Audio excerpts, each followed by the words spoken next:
नमस्कार दोस्तों, अध्ययन लोक में आप सभी का बहुत बहुत स्वागत है। दोस्तों, आज एक नई खबर आप लोगों के लिए है जो सीटेट से रिलेटेड है। आज से अध्ययन लोक सीटेट की 700 प्रश्नों की श्रृंखला, जी हाँ 700 प्रश्नों की श्रृंखला जारी करने जा रहा है, जिसका ये पार्ट फर्स्ट है।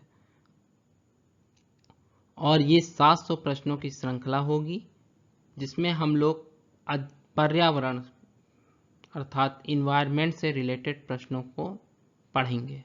ठीक है, तो किन प्रश्नों को पढ़ेंगे मैं आपको बता दिए दे रहे हूँ। तो हम लोग पढ़ेंगे इन्वायरमेंट से रिलेटेड अर्थात पर्यावरण से रिलेटेड प्रश्नों के बारे में चर्चा करेंगे। तो ये प्रश्न सिर्फ 700 इन्वायरमेंट से रिलेटेड होंगे। तो चलिए बिना देर किए हुए पहले एक मोटिवेशन देखते हैं और फिर उसके बाद शुरू करते हैं। केवल ज्ञान ही ऐसा अक्षर तत्व है जो कहीं भी किसी भी अवस्था और किसी काल में भी मनुष्य का साथ नहीं छोड़ता है।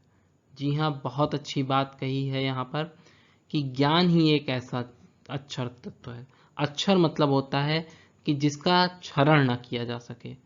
ठीक, तो एक जिसका क्षरण ना हो सके वो ज्ञान ही है जो मनुष्य के हर टाइम काम आता है।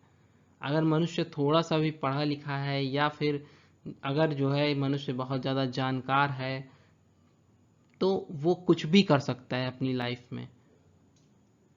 उसके लिए कुछ भी जो है इम्पॉसिबल या मुश्किल नहीं है। तो चलिए फिर यहीं से शुरू करते हैं अब अपने सफ़र की शुरुआत जो 700 प्रश्नों की है, जिसमें से पहला प्रश्न आपकी स्क्रीन पर आने जा रहा है। पर्यावरण अध्ययन के शिक्षक के रूप में आप बच्चों को चिड़ियाघर ले जाने की योजना बनाते हैं। आप बच्चों को निम्नलिखित में से कौन सी गतिविधि करने की अनुमति नहीं देंगे? जी हाँ, यहाँ पर आप नहीं देंगे लिखा है, ध्यान दीजिएगा। यहाँ पर हम लोग नहीं पढ़ते हैं, सिर्फ अनुमति देंगे पढ़ लेते हैं कहीं कभी कभार, क्योंकि एग्ज़ाम का प्रेशर इतना ज़्यादा होता है कि हम लोग नहीं पर ध्यान नहीं देते हैं। ठीक, तो इसलिए पर्यावरण अध्ययन के शिक्षक के रूप में आप बच्चों को चिड़ियाघर ले जाने की योजना बना रहे हैं।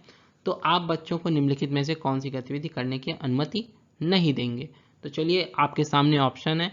चिड़ियाघर के जानवरों के लिए बहुत सारी खाने की सामग्री ले जाना, चिड़ियाघर के विभिन्न जानवर कौन सा भोजन खाते हैं यह पता लगाना, चिड़ियाघर में जिन जानवरों को वो देखेंगे उनकी फ़ोटो एकत्रित करना, और डी ऑप्शन आपका लास्ट ऑप्शन जो है वो चिड़ियाघर में उन्होंने जो देखा उसका चित्र बनाने के लिए उनकी ड्राइंग की कॉपी को साथ ले जाना।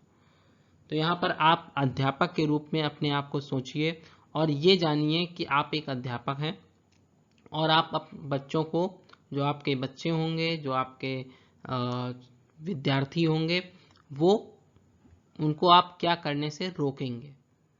तो यहाँ पर आपका ऑप्शन क्या होना चाहिए आपके हिसाब से? 2 सेकंड का टाइम देते हैं, फिर उसके बाद हम लोग ऑप्शन में चर्चा करेंगे।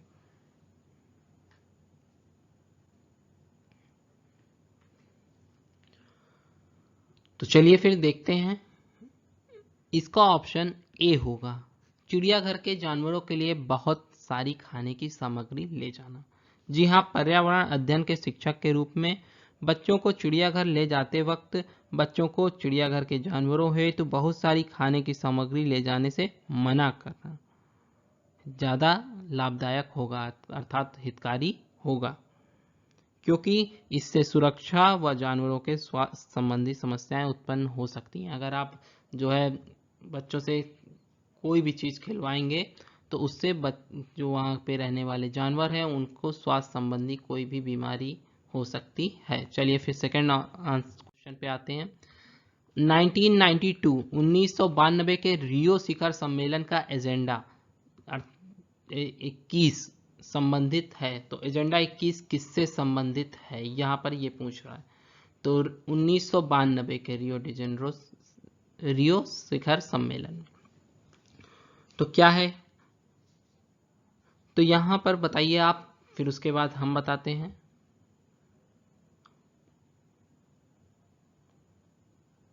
प्लीज़ कमेंट बॉक्स में आप लोग कमेंट करते रहिएगा, ताकि पता रहना चाहिए कि हाँ आप क्या उत्तर दे रहे हैं। ठीक है, यहाँ पर आपके हिसाब से उत्तर चाहिए, ताकि आप अपने आप का आकलन कर सकें कि आपने कितने क्वेश्चन सही किए हैं और कितने गलत। तो वो कमेंट बॉक्स में आप ज़रूर लिखिएगा। तो चलिए फिर बताता हूँ मैं इसका आंसर। 1992 के रियो डी जेनेरो सम्मेलन का एजेंडा 21 संधारणीय विकास से है। तो किससे है? संधारणीय विकास से। अब क्या है, ये ब्राजील की राजधानी रियो डी जेनेरो, जो रियो लिखा है इसका पूरा नाम है Rio de Janeiro, Rio de Janeiro. तो ये रियो डी जेनेरियो में वर्ष 1992 में, ठीक है, वर्ष 1992 में पर्यावरण विकास सम्मेलन आयोजित किया गया था। यही पर्यावरण विकास सम्मेलन, लिख देता हूं मैं, पर्यावरण विकास सम्मेलन। ठीक, तो पर्यावरण विकास सम्मेलन जो है आयोजित किया गया था। तो इसमें जो है अर्थ समिट या शिखर सम्मेलन भी इसे कहा जाता है। क्या कहा जाता है इसको? शिखर सम्मेलन। शिखर सम्मेलन में सम्मेलन सिर्फ ऐसे लिख रहा हूं। और क्या कहा जाता है? अर्थ समिट, अर्थ समिट, समिट। ठीक, इसमें जो है क्या किया गया था? तो इसमें सम्मिलित देशों की धारणीय विकास के लिए एक कार्यवाही योजना स्वीकृत की, जिसमें एजेंडा 21 के नाम से जाना जाता है। तो ये क्या है? संधारणीय विकास से संबंधित है। आइए तीसरे क्वेश्चन पे आते हैं। मीरा और दिव्या छोटी लड़कियां हैं। मीरा समोसे, कटलेट, देखिए अब लॉकडाउन का समय है तो समोसे और कटलेट देख के आपके मुंह में पानी आ रहा होगा, क्योंकि आजकल बाहर का खाना खाने को एकदम मना है।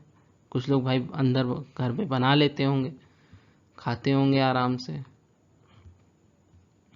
और डबल रोटी खाना पसंद करती है कौन? तो मीरा जो है समोसे, कटलेट और डबल रोटी खाना पसंद करती है, जबकि दिव्या ऐसा भोजन खाना पसंद करती है जिसमें लौह तत्वों की कमी है। देखिए यहाँ पर क्वेश्चन को बहुत ही घुमा फिरा के दिया गया है। सीधे सीधे दोनों ऐसे बना दिए जाते हैं अगर, कि मीरा और दिव्या जो है ऐसे भोजन खाते हैं जिसमें लौह तत्व की कमी होती है। तो मीरा, इसमें डबल नाम इसलिए दिए गए, इसमें आप पढ़ते पढ़ते ताकि कंफ्यूज हो जाएं। सीधे अगर एक ही क्वेश्चन देता है तो क्वेश्चन आसान हो जाता है, इसलिए उसने दो नाम दिए, मीरा और दिव्या का। ठीक, या यहाँ पर अदर भी नाम दे सकता था। तो यहाँ पर दो लड़कियों के नाम दिए गए ताकि आप इसी में कंफ्यूज रहें कि ये कहना क्या चाह रहा है। वैसे तो सिर्फ इसका एक ही क्वेश्चन का सिर्फ एक ही मंतव्य था कि आपको ये बताए कि ये लड़कियां जो है एक ऐसा भोजन कर रही हैं जिसमें लौह तत्व की, आयरन की कमी है, तो इसमें कौन सी बीमारी हो जाएगी उनको। तो मीरा और दिव्या को निम्नलिखित बीमारियों में से क्रमशः कौन सी बीमारी होगी? तो इसका आंसर आप दीजिए पहले।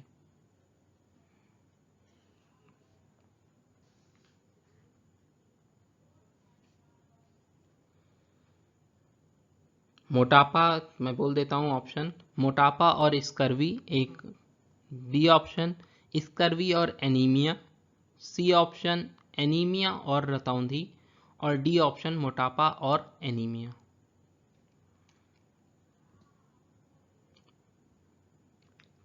तो चलिए फिर आंसर लेते हैं हम लोग।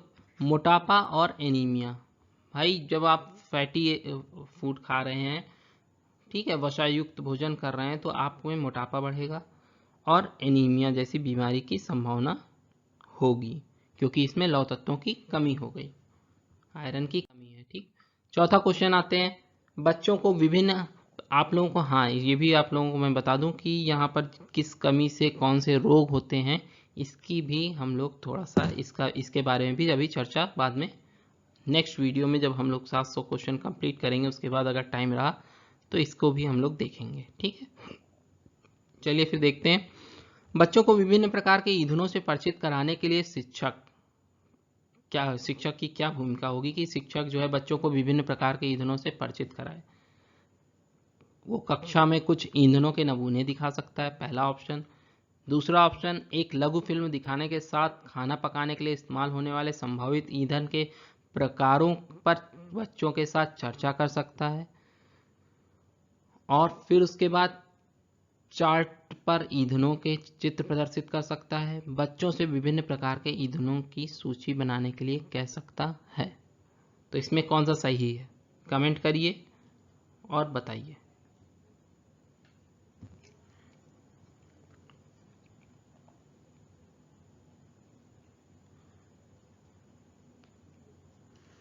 जी हाँ, इस पे जो है एक फिल्म दिखाने के साथ साथ खाना पकाने के लिए इस्तेमाल होने वाले संभावित ईंधन के प्रकारों पर बच्चों के साथ चर्चा कर सकता है। तो ये बी ऑप्शन सही है। चलिए फिर आगे चलते हैं। पांचवें पर, मानचित्र पढ़ाने के लिए आवश्यक कौशल में शामिल है। तो मानचित्र पढ़ाने के लिए कौन सा कौशल होना चाहिए? अभिव्यक्तात्मक योग्यताओं को बाहर निकालने के लिए विलक्षण संप्रेषण कौशल। बी, स्थान, दूरी और दिशाओं की सापेक्ष स्थिति को समझने की योग्यता। सी, ड्राइंग और पेंटिंग में विलक्षण कुशलता। और डी लास्ट ऑप्शन है, ग्लोब पर स्थिति दर्शाने के लिए स्केच और गणनाओं का उपयोग करने की योग्यता। तो मानचित्र पढ़ने के लिए क्या आवश्यक है? इसको, ये तो काफी सरल क्वेश्चन है। तो आंसर बताइए।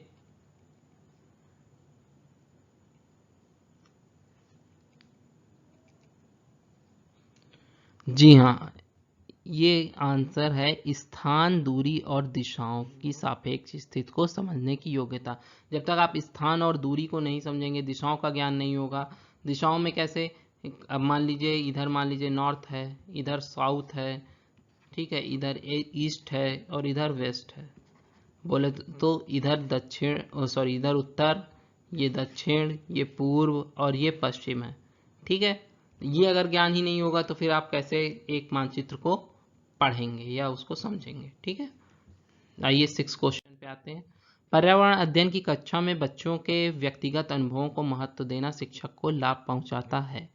कह रहा है पर्यावरण की कक्षा, जो पर्यावरण की अध्ययन की कक्षा है, उसमें बच्चों के व्यक्तिगत पर्सनल अनुभवों को महत्व देना शिक्षक को लाभ पहुंचाता है। नंबर ए, विषय को बच्चों के अनुभव संसार से जोड़ने के लिए विमर्श व सीखने को बढ़ावा देने में।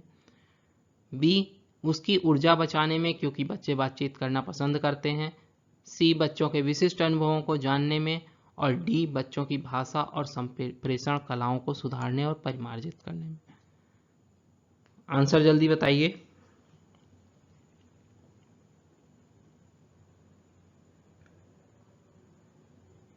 यहाँ पर एक आंसर सही है, विषय को बच्चों के अनुभव संसार से जोड़ने और विमर्श व सीखने को बढ़ावा देने में।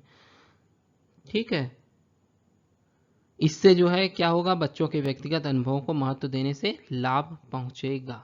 ठीक है, आइए नंबर 7 चलते हैं। यह देखा गया है कि पाचन क्रिया बाहर की अपेक्षा आमाशय के अंदर अधिक तेजी से होती है, क्योंकि, अर्थात पाचन क्रिया जो होती है, डाइजेस्टिव सिस्टम जो होता है, डाइजेस्टिव जो वर्क करता है, डाइजेशन, तो वो जो है बाहर की अपेक्षा आमाशय के अंदर, इंटेस्टाइन के अंदर अधिक तेजी से होती है, क्योंकि नंबर ए ऑप्शन है, पाचक रस जब आमाशय के बाहर रखते हैं तो निष्क्रिय हो जाते हैं। बी ऑप्शन है, आमाशय के अंदर भोजन का मंथन होता रहता है, जिससे उसकी सतह का क्षेत्रफल बढ़ जाता है और एंजाइम की क्रिया तेज हो जाती है। नंबर सी ऑप्शन है, पाचक रस आमाशय के अंदर अम्लीय होते हैं जबकि बाहर वे क्षारीय होते हैं। डी ऑप्शन है, आमाशय के अंदर भोजन की उपस्थिति में पाचक रस का उत्पादन बहुत ज्यादा होता है।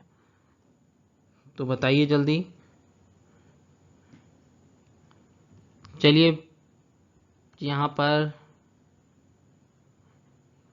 आमाशय के अंदर भोजन की उपस्थिति में पाचक रस का उत्पादन बहुत ज़्यादा होता है, पाचक रस आमाशय के अंदर अम्लीय होते हैं।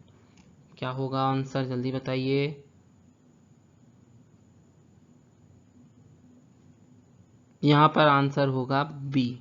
ठीक है, क्या आमाशय के अंदर भोजन का मंथन होता रहता है जिससे उसकी सतह का क्षेत्रफल बढ़ जाता है।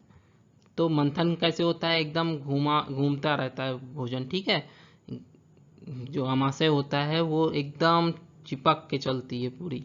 कभी मैं आपको इसका चित्र बताता हूँ। ये जैसे मान लीजिए ये आपकी इंटेस्टाइन है, ये समझ लीजिए, ठीक। और अब यहाँ पर भोजन जब जाता है तो इंटेस्टाइन एकदम ऐसे ऐसे चलती है, ठीक। तो भोजन यहाँ पे आया, फिर मथते हुए, फिर यहाँ पे आया, फिर मथते हुए, इस तरह करके उसका पूरा एकदम वो बन जाते हैं, ठीक। एकदम पिस जाता है, जैसे जैसे चक्की में आटा पिसता है उस तरह सेम।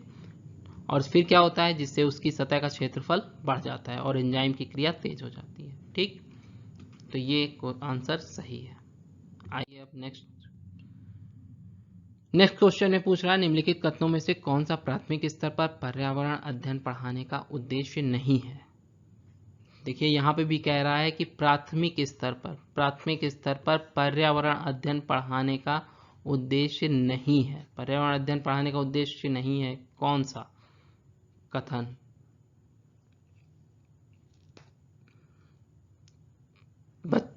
ए ऑप्शन है बच्चों पर आकलन के लिए शब्दावली और परिभाषाओं का बोझ डालना। बी ऑप्शन है जीवन और पर्यावरण से सरोकार रखने वाले मूल्यों को आत्मसात करना, प्राकृतिक व सामाजिक वातावरण के बारे में उत्सुकता जगाना और बच्चों की खोजने की क्रियाओं में लगाना तथा व्यवहारिक क्रियाएं करवाना जो संज्ञानात्मक और मंच चालक कौशलों के विकास में सहायक होता है।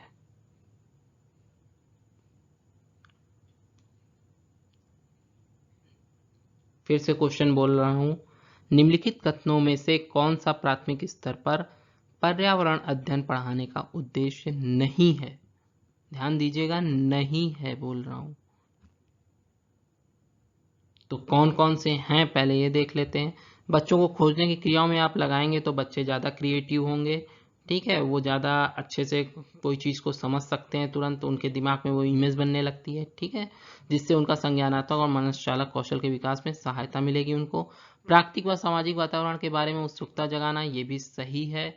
और फिर उसके बाद जीवन और पर्यावरण से सरोकार रखने वाले मूल्यों को आत्मसात करना, भाई सही बात है। जीवन और पर्यावरण दोनों को अगर मिक्स कर देंगे तो उससे सरोकार रखने वाले मूल्यों को वो आत्मसात कर लेंगे जो जीवन से जुड़े होंगे। पर्यावरण जब जीवन से जुड़ जाएगा, कोई भी चीज़ अगर अपनी ज़िंदगी से जोड़कर हम लोग लेते हैं तो जल्दी उसको आत्मसात कर लेते हैं, ठीक है, उसको जल्दी ग्रहण कर लेते हैं, जिसे कहते हैं आत्मसात करना, मतलब ग्रहण करना। और बच्चों पर आकलन के लिए शब्दावली और परिभाषाओं का बोझ डालना, यहाँ पर बोझ डालने की बात कर रही है, तो जहाँ पर बोझ डालने की बात कर रहा है वो एकदम गलत आंसर है, मतलब कि यही नहीं होना चाहिए, यही सही है। मतलब ए ऑप्शन आपका एकदम सही है कि ये जो है पर्यावरण अध्ययन पढ़ाने का उद्देश्य नहीं है कि शब्दावली और परिभाषाओं का बच्चों पर बोझ डाला जाए, ठीक। अब आगे चलते हैं नेक्स्ट क्वेश्चन पर। भैंस की पीठ पर अक्सर बगुला व पक्षी बैठा दिखाई देता है। अक्सर देखे होंगे गाँवों में, गाँव में ज़्यादा होता है, ऐसे ही बोलते हैं, तो गांव में ज़्यादा होता है ऐसा। तो भैंस की पीठ पर अक्सर बगुला जो है, बगुला पक्षी बैठा दिखाई देता है, जिसे इंग्लिश में ईग्रेट कहते हैं। ऐसा इसलिए होता है क्योंकि बगुला क्या है। ये तो काफ़ी सरल क्वेश्चन है, इसको ये तो कई बार क्वेश्चन आ भी चुका है, रिपीटेड क्वेश्चन होते हैं, आप ध्यान दीजिएगा अगर, तो काफ़ी रिपीटेड क्वेश्चन सीटेट में पूछे जाते हैं।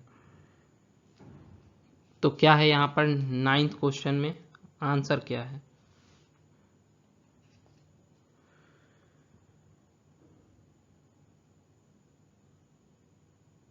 तो चलिए आंसर मैं बताता हूं। अब इसका आंसर होगा आपका ए, ठीक है। भैंस की पीठ पर परजीवी कीट खाता है। तो क्यों बैठता है, क्योंकि बगुला भैंस की पीठ पर परजीवी कीट खाता है, छोटे छोटे कीड़े जो जिसको कहते हैं आप लोग जू, जू हो जाती है ना वो, और लीच होती है, तो ये सब जो है वो खा लेता है।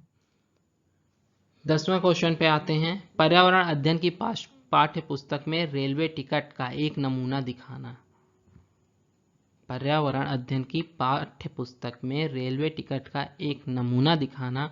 नंबर ए, निष्कर्ष पर पहुंचने की बच्चों की कुशलता का विकास करता है, बच्चों की वास्तविक जानकारी से अंतःक्रिया करने का अवसर देता है, साथ ही अवलोकन की कुशलता का विकास करता है, बच्चों को रेल के किराए में के बारे में बताता है, या नंबर डी, टिकट में प्रयुक्त विभिन्न संक्षिप्ताक्षरों का ज्ञान उपलब्ध कराता है।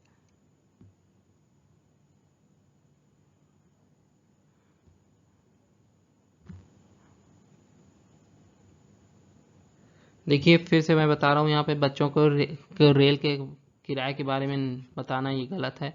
भाई देखो, ये जब भी बच्चे कहीं जाएंगे तो ऐसा नहीं है कि अगर टिकट पर जो है रेल का किराया है कहीं पर लिखा हुआ है, मान लीजिए कोई टिकट है उस पर रेल का किराया लिखा है 20 रुपया, तो बच्चे ये जानेंगे कि हर जगह स्थान पर जाने पर कहीं पर भी आप जाइए वहाँ पर सिर्फ 20 ही रुपये का टिकट लगता है, तो वो ये गलत हो गया। ठीक है, रेल के किराए के बारे में नहीं बताना है। दूसरी चीज़, टिकट में प्रयुक्त विभिन्न संक्षिप्ताक्षरों का ज्ञान उपलब्ध कराता है, तो संक्षिप्ताक्षरों का ज्ञान ये भी नहीं हो सकता है। ठीक है, तो ए पे आते हैं। पहले निष्कर्ष पर पहुंचने की बच्चों की कुशलता का विकास करता है, ये भी नहीं है। कौन सा निष्कर्ष इसमें चाहिए, ये भी नहीं है। तो बचा क्या, बी। तो बच्चों को वास्तविक जानकारी से अंतःक्रिया करने का अवसर देता है। ठीक, ये अब नेक्स्ट क्वेश्चन पर, निम्नलिखित में से कौन सा प्राथमिक विद्यालय में पर्यावरण अध्ययन पढ़ाने का उद्देश्य निरूपित है। पर्यावरण अध्ययन पढ़ाने का, प्राथमिक विद्यालय में पर्यावरण अध्ययन पढ़ाने का उद्देश्य निरूपित है। तो यहाँ पर निरूपित लिखा है। ठीक है, ये सब हिंदी के वर्ड हैं जो आपको कंफ्यूज कर रहे हैं। ठीक, तो क्या है, पढ़ाने का उद्देश्य निरूपित करता है तो क्या करता है बताइए। ऑप्शन देखिए आप लोग। अपने ज्ञान का विस्तार करने के लिए बच्चों को सूचना देना कि उन्हें कौन सी पुस्तकें पढ़नी चाहिए। विद्यालय में बच्चों के अनुभवों को बाहरी दुनिया से जोड़ना। बच्चों को तकनीकी शब्दावली और परिभाषाओं से परिचित कराना। और बच्चों को तकनीकी शब्दावली और परिभाषाओं से परिचित कराना और पर्यावरण अध्ययन से संबंधित तकनीकी शब्दों का आकलन। आंसर बताइए।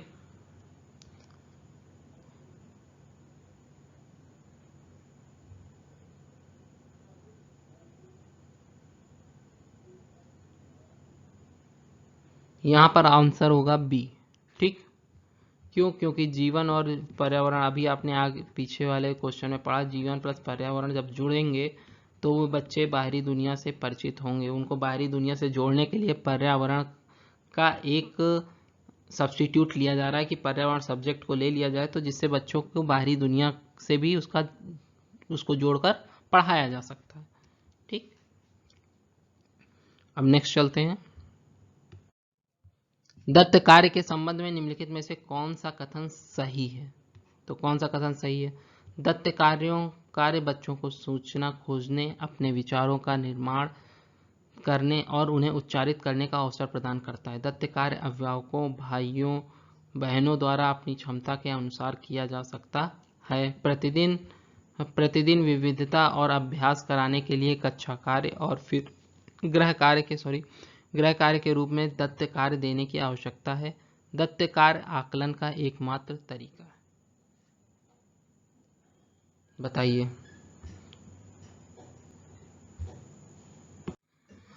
तो यहाँ पर कौन सा आंसर सही है, तो यहाँ पर आंसर ए सही है। ठीक है, इससे क्या होगा, दत्त कार्य जब आप देंगे बच्चों को तो उसमें सूचना खोजने, अपने विचारों का निर्माण करने और उन्हें उच्चारित करने का उन्हें अवसर मिलेगा, जिससे वो सूचना को खोजेंगे कहीं से भी, गूगल से या फिर अनदर सोर्सेज जैसे किसी भी बुक से। तो इससे जो है उनके विचारों का भी निर्माण करने और उन्हें उच्चारित करने का भी, ताकि वो अपना, जैसे एग्जीबिशन होता है ना, वही एक प्रकार से कि अपने कार्यों को बना के लाएंगे, फिर उसको खुद जो है एक्सप्लेन करेंगे कि इसमें क्या होगा क्या नहीं होगा, तो इसके उनको अवसर मिलेंगे जिससे उनका विचार का भी निर्माण होगा। ठीक, आगे चलते हैं। नेक्स्ट क्वेश्चन, पर्यावरण अध्ययन की कक्षा में सरल प्रयोग और निर्देशन किए जा सकते हैं। तो पर्यावरण अध्ययन की कक्षा में सरल प्रयोग और निर्देशन किए जा सकते हैं। नंबर ए, बच्चों द्वारा पूछे गए प्रश्नों पर आधारित विचारों पर चर्चा करने, अवलोकनों को दर्ज करने तथा उनका विश्लेषण करने के लिए। कक्षा में अनुशासन को सुनिश्चित करने हेतु बच्चों को नियंत्रित करने के लिए। सी ऑप्शन है, बच्चों को स्वयं सीखने के योग्य बनाने और अवलोकनों कौशलों का पैना करने के लिए। उच्च कक्षाओं में क्या किया जाता है उनका अनुकरण करने के लिए। फिर से क्वेश्चन मैं पढ़ रहा हूँ। पर्यावरण अध्ययन की कक्षा में सरल प्रयोग और निर्देशन किए जा सकते हैं। ऑप्शन आपके सामने है, बताइए जल्दी। तो जल्दी बताइएगा, टाइम बहुत ज़्यादा हो रहा है, 25 मिनट्स हो चुके हैं। जितनी जल्दी आप लोग ऑप्शन देंगे उतनी ही जल्दी जो है अच्छे से जल्दी क्वेश्चन भी हो पाएंगे तेजी से। 30 क्वेश्चन का टारगेट रहता है, लेकिन मुझे लग रहा है आज 25 ही क्वेश्चन, 15 ही क्वेश्चन हो पाएंगे। तो देखिए फिर बताइए।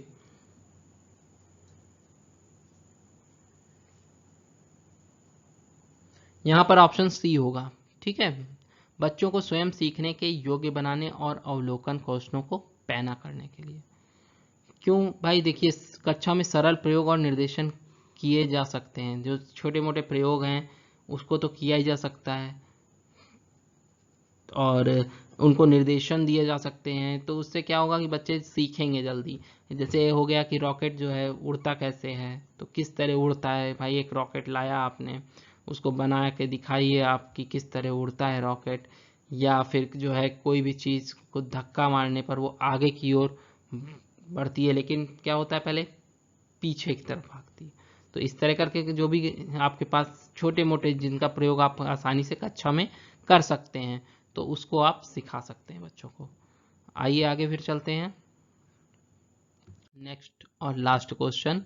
दुर्गा एक गांव में रहती है और लकड़ी या गोबर के उपले का ईंधन इस्तेमाल करते हुए चूल्हे पर खाना पकाती है। दुर्गा एक गांव में रहती है और लकड़ी या गोबर, अर्थात लकड़ी का या फिर गोबर के उपले, उपले मतलब होता है कंडे, जो भी ना समझ पाए, का ईंधन इस्तेमाल करते हुए चूल्हे पर खाना बनाती हैं। तो पिछले 3 महीने से उसे तेज खांसी आ रही है, इसका क्या कारण हो सकता है? तो 3 महीने से खांसी आ रही है, प्लस वो कहाँ किस में खाना बना रही है? तो लकड़ी व गोबर, तो लकड़ी या गोबर के ईंधन का इस्तेमाल कर रही है खाना बनाने में। तो क्या हो सकता है उसका कारण कि उसे खांसी क्यों आ रही है? नंबर ए ऑप्शन है, जलते हुए ईंधन के धुएं से उसे एलर्जी हो गई है। बी ऑप्शन है, उसकी झोपड़ी के अंदर और बाहर प्रदूषण तथा वृद्धावस्था। सी ऑप्शन है, ईंधन के जलने से उत्पादित कार्बन मोनोऑक्साइड जो उसके श्वसन नली में जमा हो गई होगी। और डी ऑप्शन है, जलते हुए ईंधन से उत्पादित काला धुआं जो उसके श्वसन नली में जमा हो गया होगा। जल्दी बताइए ऑप्शन।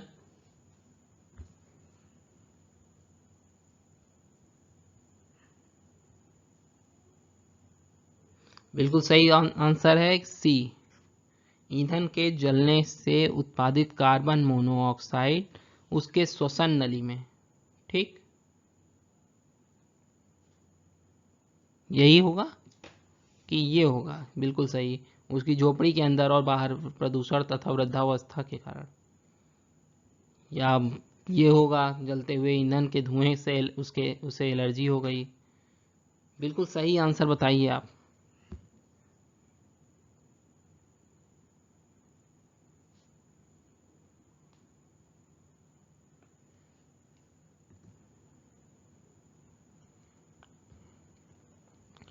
देखिए बिल्कुल सही ऑप्शन यहाँ पर डी दे दिया है, क्योंकि जलते हुए ईंधन से उत्पादित जो काला धुआं है वो उसकी श्वसन नली में, जो उसकी श्वसन नली है, ब्रीदिंग पाइप, उसमें जो है जमा हो गया है।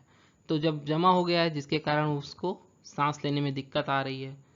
ठीक, और कार्बन मोनोऑक्साइड क्यों नहीं हो सकता? क्योंकि कार्बन मोनोऑक्साइड तब जमा वो होता है जब आप किसी बंद कमरे में खाना बनाएं। वो बंद कमरे में खाना नहीं बनता है, ये भी ध्यान रखिएगा। चूल्हे पर खाना बना रही है और चूल्हे का पर जो खाना बनता है वो हमेशा बाहर बनता है, या फिर वो एकदम खुली जगह होती है। ठीक, तो आज के लिए इतना ही रखते हैं, मिलते हैं नेक्स्ट वीडियो पे, फिर मिलेंगे। 15 क्वेश्चन अभी बाकी हैं, तो 15 क्वेश्चन हम लोग अगले दिन करते हैं। तब तक के लिए जय हिंद, जय भारत। अगर आपको ये सब पसंद आ रहा है और इम्पॉर्टेंट लग रहा है तो उसको नोट करते जाइएगा। आप कहीं से भी पढ़ रहे हो, किसी भी संस्था से, किसी भी कोचिंग से, कोई मतलब नहीं है, लेकिन ये क्वेश्चंस आपके लिए बहुत ही इम्पॉर्टेंट हैं, इनको छोड़िएगा नहीं, क्योंकि ये सीटेट में आपके लिए बहुत ही रामबाण का काम करने वाले हैं। तो चलिए फिर मिलते हैं नेक्स्ट